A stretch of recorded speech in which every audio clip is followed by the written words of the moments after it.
अस्सलाम वालेकुम एवरीवन। उम्मीद है कि आप सब लोग खैरियत से होंगे। आज मैं इस वीडियो के थ्रू मुखातिब हूँ उन लोगों से, उन स्टूडेंट्स से जो कि लेक्चरशिप की टेस्ट में अपीयर होने जा रहे हैं, ख्वाह वो किसी भी सब्जेक्ट से उनका ताल्लुक़ है।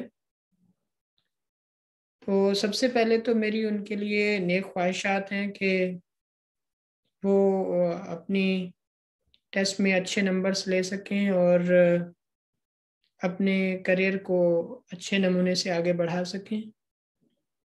उसके बाद मैं इस वीडियो के थ्रू आप लोगों के साथ कुछ टिप्स शेयर करूंगा। होपफुली उन पे अमल पैरा होके आप काफ़ी सारा एडवांटेज हासिल कर सकते हैं। ये कोई ऐसा नहीं होगा कि हार्ड एंड फास्ट रूल है कि आप इन पे अमल करेंगे तो ही आप कामयाब होंगे, अदरवाइज़ नहीं हो सकेंगे, ऐसा हरगिज़ नहीं है। मैंने अपने तजर्बे से जो सीखा है उसकी बेसिस पे मैं कोशिश करता हूँ कि जो मेरे स्टूडेंट्स हैं या जो मुझे फॉलो करते हैं उनको मैं गाइड करता चलूँ। तो अब भी मुझे मेरे एक स्टूडेंट ने बताया कि 20th को उनका टेस्ट है, तो आप अपना एक्सपीरियंस शेयर करें।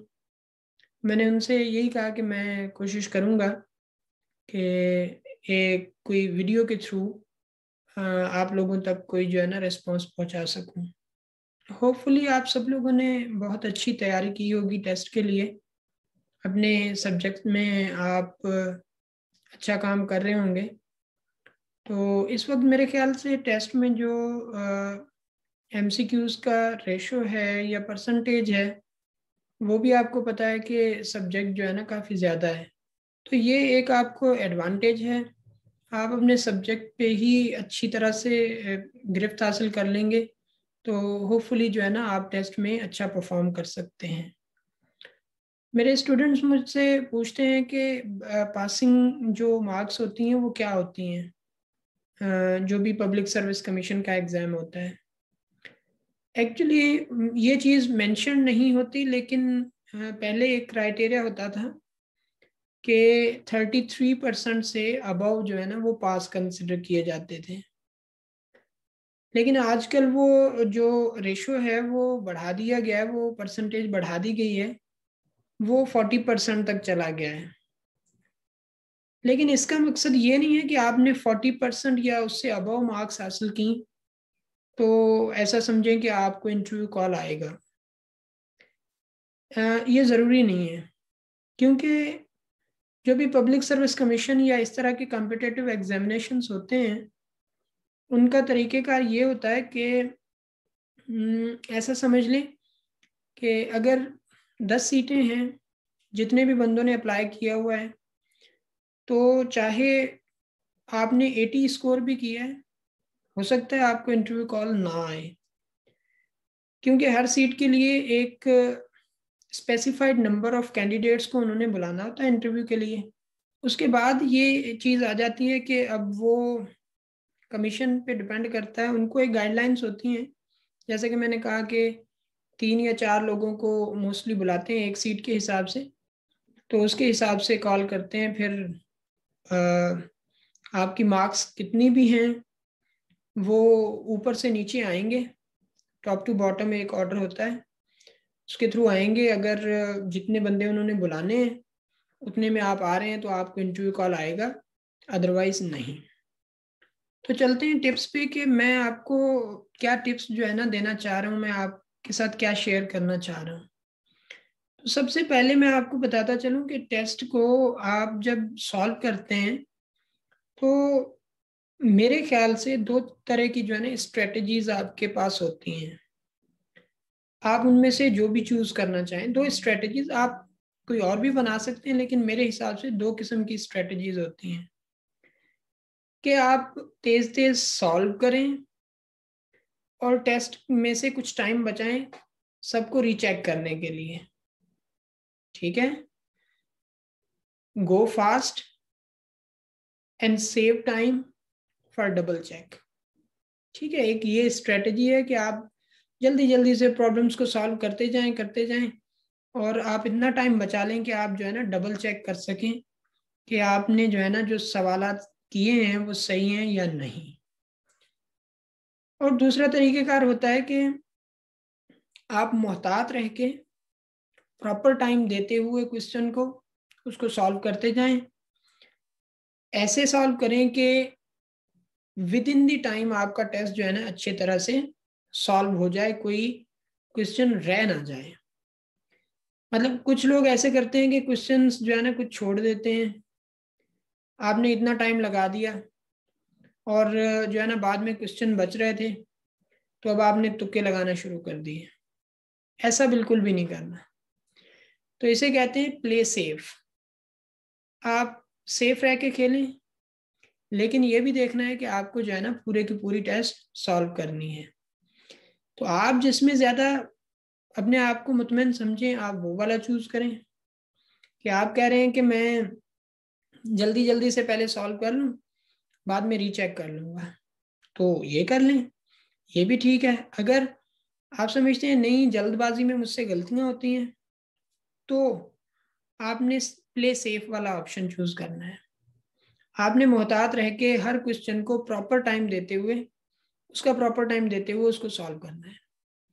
ऐसा नहीं करना कि एक क्वेश्चन पे अगर आपका टाइम मिल रहा है आपको 1 मिनट और आप एक ही क्वेश्चन पे 5 मिनट लगा दें, तो ऐसा नहीं करना।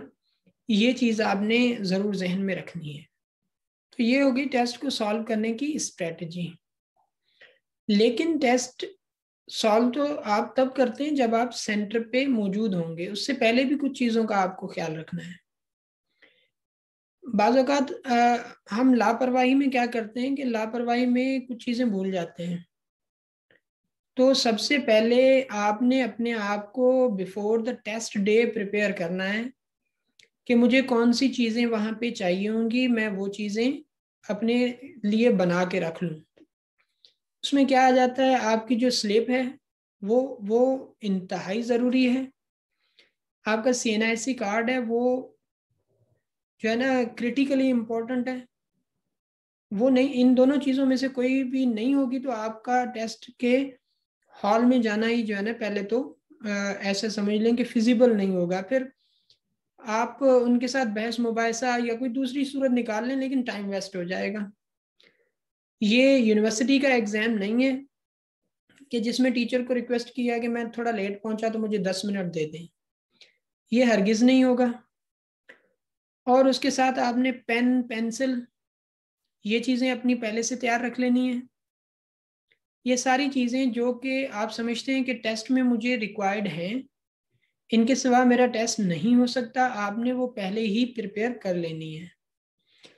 आपने अपने आप को पहले तो प्रिपेयर किया हुआ होगा होपफुली कि टेस्ट को अटेम्प्ट कैसे करना है, किस तरह से सारा माइंड बनाया हुआ होगा। तो ये चीज़ें आपने टेस्ट डे से पहले तैयार कर लेनी है। अब आ जाते हैं टेस्ट डे पे। जब आप टेस्ट डे पे आ गए तो आपने ये चीज़ पहले एस्टिमेट लगानी है कि टेस्ट सेंटर मुझसे कितनी दूर है, कितना टाइम लगेगा, रिपोर्टिंग टाइम क्या है। उससे पहले आप अपने आप को तैयार रखें, आप अच्छे से तैयार हो जाएं। अगर ब्रेकफास्ट का टाइम है तो आप अच्छे से नाश्ता करें। लंच है, लंच का टाइम है, लंच करके जाएं। मतलब कुछ पेपर मॉर्निंग में होते हैं, कुछ आफ्टरनून में होते हैं, तो उस हिसाब से आप अच्छी डाइट लेके जाएं। कोशिश करें कि एक पानी की बोतल अपने साथ रखें, क्योंकि वो तो अलो होती है, वो आपको जो है ना ऐसा नहीं है कि टेस्ट सेंटर में आपको अलो नहीं करेंगे। तो अपने आप को जो है खाने और पीने के हिसाब से अपनी बॉडी को जो है ना मुतमईन रखें, ताकि आपका जो दिमाग है, आपका जो ब्रेन है वो अच्छे से काम कर सके। आपने डाइट अच्छी ले ली। अब नेक्स्ट में आ जाता है कि आप बिफोर रिपोर्टिंग टाइम वहां पे पहुंच जाएं। ऐसा ना हो कि बाद में बंदा जो है ना एक्सक्यूज करता फिरे कि नहीं रिक्शा लेट हो गया, ये हो गया, ये हो गया। अगर टाइम 8:30 बजे का है तो आप वहां पे 8 बजे पहुंच जाएं। 8 नहीं पहुंच रहे, आप 8:15 पहुंच जाएं। मतलब इस तरह से रखें कि आप बिफोर द टाइम पहुंचे। अच्छा जी, अब आप एग्जाम सेंटर पे पहुंच गए तो वहां पे बहुत सारा क्राउड होगा। आपने क्राउड को देख के बिल्कुल घबराना नहीं है। ये मैं प्राइम मिनिस्टर के वर्ड्स नहीं कह रहा, ये मैं एक्चुअली वर्ड कह रहा हूँ कि क्या होता है कि अगर एक फ्रेशमैन है तो वो देख के परेशान हो जाता है कि ये इतने बंदे हैं, मेरा क्या होगा। तो आपका वही होना है जो आपके नसीब में है। उसके साथ साथ आपका वो होना है जितनी आपने मेहनत की है। तो आप लोगों को देख के बिल्कुल परेशान नहीं हो, आप जस्ट एज अ नॉर्मल रहें कि मैंने तैयारी की हुई है, मैंने उस तैयारी के मुताबिक टेस्ट देना है। तो टेस्ट में आप बिल्कुल पेशेंस रहें, क्राउड को देख के परेशान नहीं होना, पेपर को देख के परेशान नहीं होना, मतलब किसी भी किस्म की कोई भी परेशानी हो जाए, लेकिन आपने अपने आप को काम, क्वाइट और पेशेंट रखना है। तभी आप टेस्ट को अच्छे से पढ़ सकेंगे और सॉल्व कर सकेंगे। अब आप टेस्ट सेंटर में पहुंच गए। टेस्ट सेंटर के अंदर, एग्जामिनेशन हॉल के अंदर अब आप पहुंच गए हैं, आपको पेपर मिल चुका है। जब आपको पेपर मिल चुका है तो आप पेपर को भी उसी तरह से डील करें जिस तरह से आपने अपने आप को बाहर डील किया। पेपर को डील नहीं करें, अपने आप को बेसिकली डील करें जैसे आपने बाहर अपने आप को पेशेंट रखा। यहाँ पे अब आपके टेम्परामेंट का इम्तिहान होता है कि बाज़ औक़ात क्या होता है कि बहुत आसान सवाल शुरू शुरू में आ गए तो बंदा जो है ना थोड़ा अपने आप को ऊपर फील करना शुरू कर देता है कि भाई ये हमारे लेवल की टेस्ट है। नहीं नहीं, हमारा लेवल ऊपर है, ये तो बच्चों वाली टेस्ट इन्होंने बनाई हुई है। तो एमसीक्यू एक बहुत खतरनाक किस्म का क्वेश्चन होता है जिसमें एक सही आंसर के साथ साथ 3 या 4 गलत आंसर भी होते हैं। तो आपने अपने टेम्परामेंट को कंट्रोल करना है कि बहुत जल्दबाजी भी नहीं करनी और बहुत सुस्त भी नहीं होना, अपने आप को जो है कंफ्यूज भी नहीं होने देना। तो मतलब सवाल मुश्किल लगे आपको, सवाल आपको आसान लगे, किस तरह के भी लगे, आपने क्वेश्चन को प्रॉपरली पढ़ के सॉल्व करना है। कभी कभी स्टूडेंट्स क्या करते हैं, बहुत आसान सवाल नजर आ रहे हैं लेकिन उसके अंदर कोई चीज जो है ना थोड़ी चेंज की हुई होती है तो वो मीनिंग ही बदल देती है। मतलब एक वर्ड के इधर उधर कर देने से या कॉमा इधर उधर कर देने से भी जो मकसद होता है क्वेश्चन का वो कंप्लीटली चेंज हो जाता है। जिस तरह से मैं हमेशा स्टूडेंट्स को ये एक सेंटेंस बताता हूँ कि देखिएगा, स्पेस की वजह से जो क्वेश्चन है या सेंटेंस है उसकी मीनिंग कैसे चेंज होती है। जिस तरह से देखें अब कि उठो नहीं बैठो, मैंने उठो के बाद स्पेस दी है, उठो नहीं बैठो, ठीक है जी। अब मैंने स्पेस उठो के बाद दी है, अब आप इसका मकसद समझे, मैं एक बार फिर रिपीट करता हूँ, उठो नहीं बैठो, ठीक। अब मैं स्पेस की जस्ट लोकेशन चेंज करूंगा, बाकी वर्डिंग सेम है। अच्छा जी, अब इस तरह से करते हैं, उठो नहीं बैठो, तो मैंने स्पेस अब नहीं के बाद लगा दिया। तो अब आप खुद समझदार हैं कि जो सेंटेंस है उसकी मीनिंग अपोजिट हो गई। तो एमसीक्यू में भी इस तरह से कुछ छोटी सी चीज चेंज की हुई होती है जिसकी वजह से जो क्वेश्चन है उसका बिल्कुल मतलब जो है ना चेंज भी हो सकता है वही सेम हो, लेकिन एहतियात में आपको उसको पढ़ने में हर्ज क्या है। यही चीज है कि आपने अपने आप को जो है कंफ्यूज भी नहीं होने देना, ओवर एक्साइटेड भी नहीं होने देना। दोनों कंडीशंस में इंसान गलतियां करता है, आपने अपने आप को गलतियों से बचा के टेस्ट को सॉल्व करना है।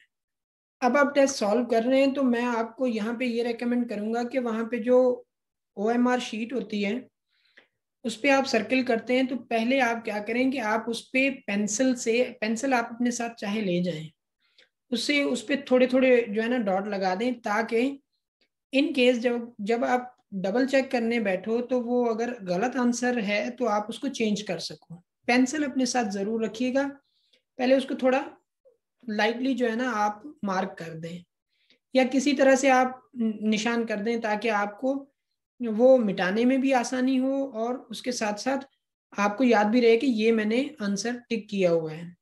ठीक है, तो लेकिन इससे इसका मकसद हरगिज नहीं है, ये नहीं है कि आप जो है ना बाद में उसके लिए टाइम बचाएं ना उसको जो है ना डार्क करने के लिए, क्योंकि सर्कल को प्रॉपरली डार्क करना होता है, उसके बगैर आपकी जो वो ऑप्शन है वो काउंट नहीं होगी। और पेंसिल से नहीं, मेरे ख्याल से आपको पेन, वो कहेंगे कि पेन के साथ आप उसको मार्क करें।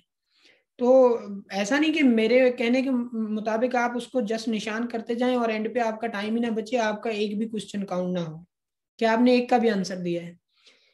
या तो आप प्ले सेव वाले ऑप्शन में हैं तो उसको डार्क करते जाएं, ठीक है।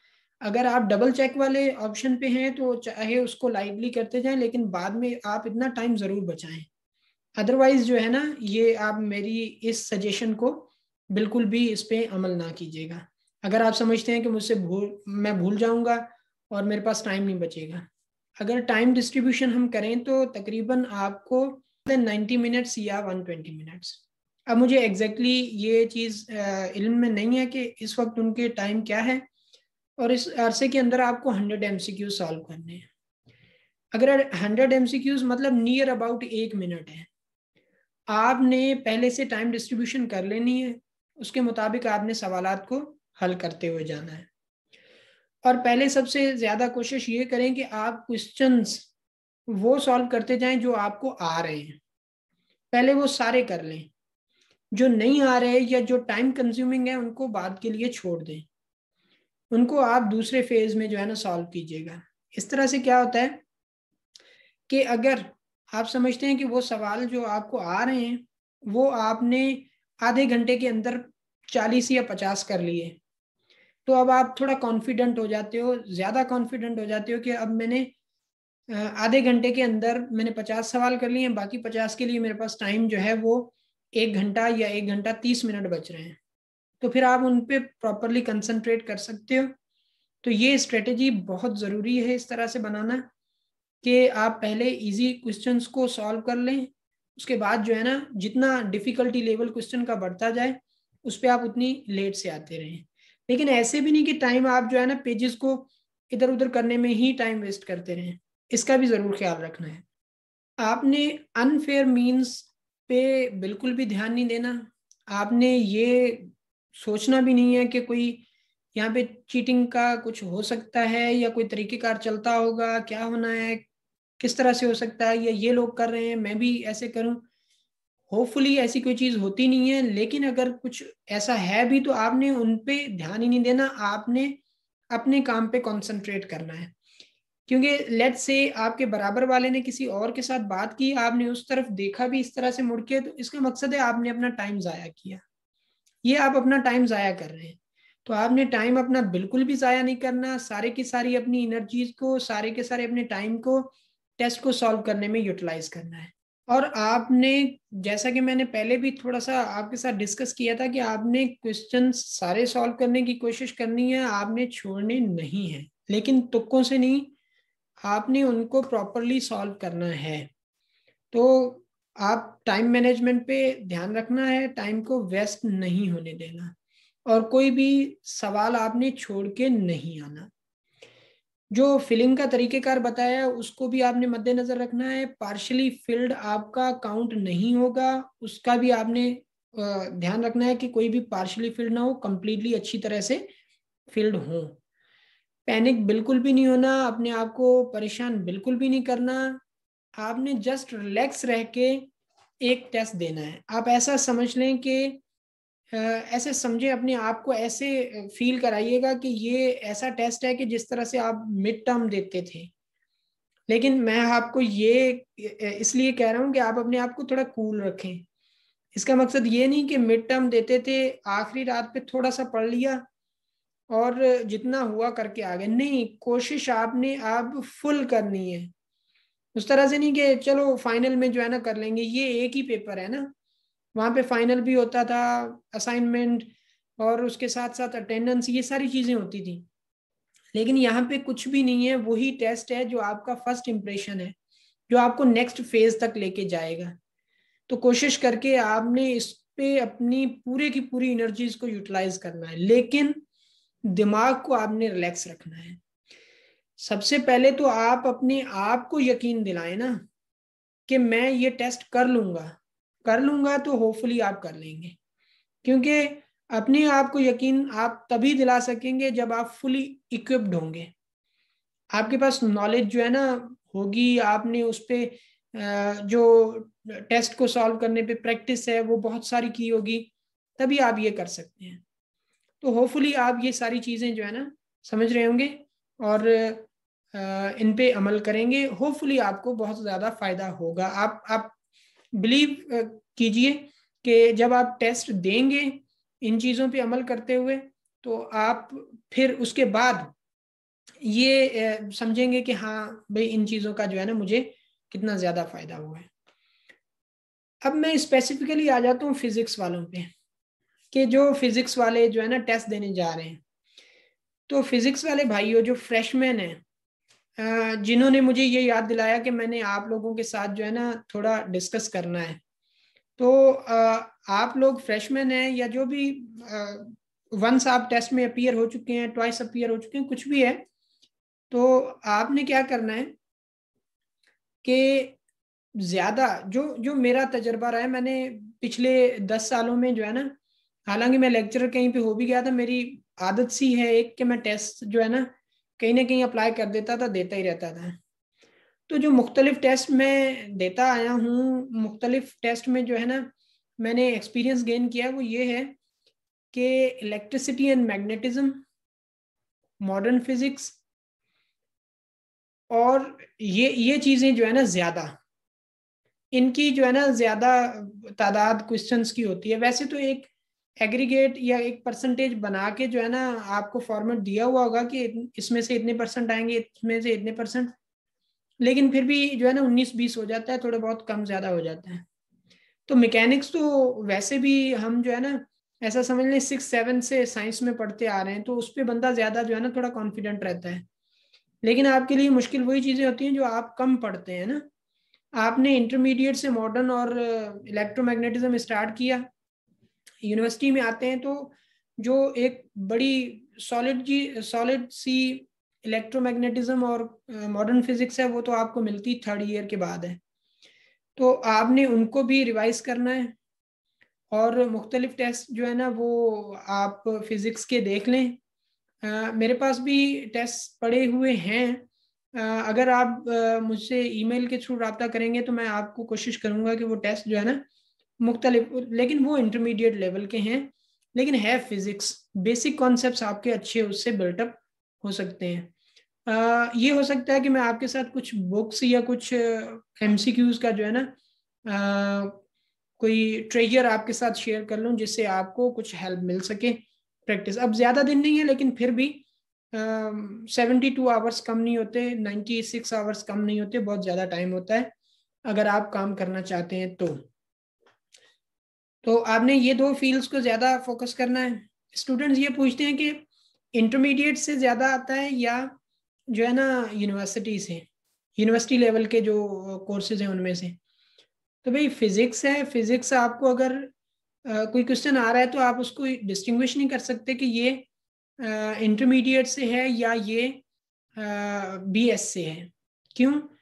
क्योंकि अगर आप बीएस का कह रहे हैं कोई क्वेश्चन है, तो वो एक टॉपिक है, सपोज ले लेते हैं इनर्शिया या मोमेंट ऑफ इनर्शिया, तो उसका क्वेश्चन आ जाता है, तो आप कैसे डिस्टिंग्विश करेंगे कि ये जो है ना इंटरमीडिएट का है, चाहे वो इंटरमीडिएट में भी हो।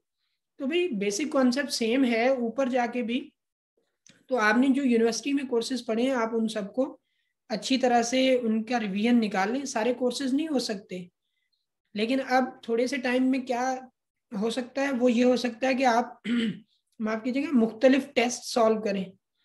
एमसीक्यूज को पहले आप एक टेस्ट ले लें 20-30 या 50 क्वेश्चंस का, उसको अपना जो आपका नॉलेज पहले से बिल्टअप हुआ है बैंक, उसके थ्रू उसको सॉल्व करें।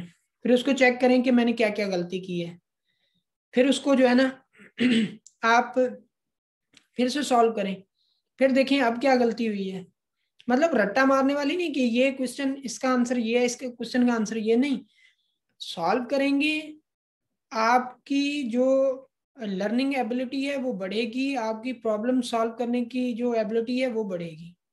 तो इसलिए जो है ना, इस तरह से अब स्ट्रेटेजी बनाएं कि टेस्ट को सॉल्व करें, जो चीज़ें गलत हुई हैं उनका सलूशन कहीं से देखें, ढूंढें।